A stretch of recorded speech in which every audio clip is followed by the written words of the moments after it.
Data World Happiness Index 2021 menunjukkan Indonesia berada di peringkat ke-82 dari 149 negara. Indeks kebahagiaan ini naik 2 peringkat dari tahun lalu. Meskipun peningkatan skornya kecil, tapi temuan ini nunjukin bahwa kita masih bisa bahagia loh walaupun di tengah pandemi. Hal ini sesuai sama statement bahagia itu sederhana, makanya kebahagiaan nggak perlu dicari sampai ke ujung dunia ya. Karena di dalam tubuh kamu ada. Salah satu penyebabnya adalah dopamin, si hormon bahagia. Penasaran tentang hormon ini? Yuk tonton video ini sampai akhir dan kita belajar sama-sama. Hormon dopamin adalah senyawa kimiawi di otak yang berperan sebagai neurotransmitter untuk menyampaikan rangsangan ke seluruh tubuh.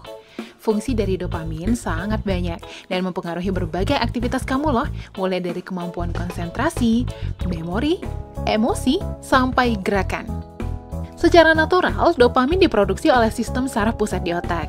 Hormon ini akan meningkat kadarnya saat kamu mengalami sensasi menyenangkan, kayak makan makanan favorit, melakukan hobi, atau ngobrol sama best friend. Disebut juga sebagai hormon pengendali emosi karena saat dilepas dalam jumlah yang tepat dapat meningkatkan suasana hati dan bikin kamu jadi happy deh. Makanya dijuluki sebagai hormon bahagia karena jadi alasan munculnya perasaan positif dalam diri kamu, mulai dari bahagia, motivasi, percaya diri, sampai jatuh cinta. Yap, pokoknya dopamin ini yang bikin kamu semangat dan termotivasi. Tapi sebaliknya nih geng, kalau kamu kekurangan dopamin, suasana hati jadi buruk, bahkan bisa sampai depresi loh. Nah, karena punya fungsi yang penting dalam mengatur tubuh kamu, kadarnya juga harus diperhatikan ya. Kadar dopamin memang diatur dengan baik oleh sistem saraf, tapi kamu juga bisa meningkatkannya secara alami dengan melakukan hal-hal berikut ini. Pertama, dengerin musik. Kegiatan menyenangkan ini bisa merangsang pelepasan dopamin di otak. Dilansir dari hellosehat.com, sebuah penelitian menemukan adanya peningkatan 9% kadar dopamin di otak ketika seseorang mendengarkan lagu-lagu instrumental. Kedua, meditasi. Kegiatan menjernihkan pikiran ini dapat melatih fokus kamu. Meditasi selama 1 jam terbukti ampuh meningkatkan dopamin sampai 64% loh. Gak heran kan kalau habis meditasi suasana hati jadi bagus ya. Ketiga, berjemur. Kebiasaan sejak pandemi ini ternyata bermanfaat untuk meningkatkan hormon dopamin.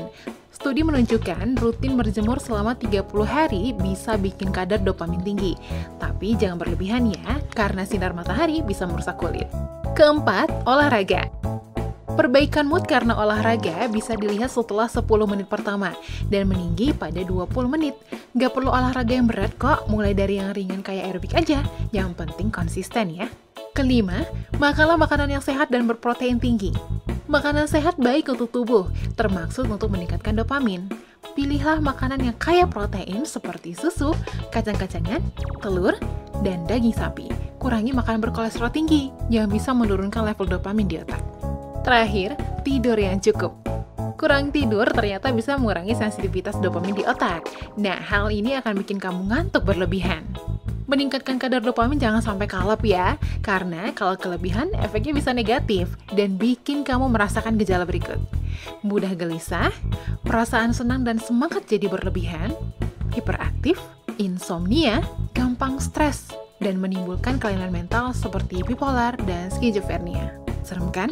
Makanya bahagia juga yang normal-normal aja ya. Kalau kamu bahagianya karena apa nih geng? Cerita di kolom komentar yuk.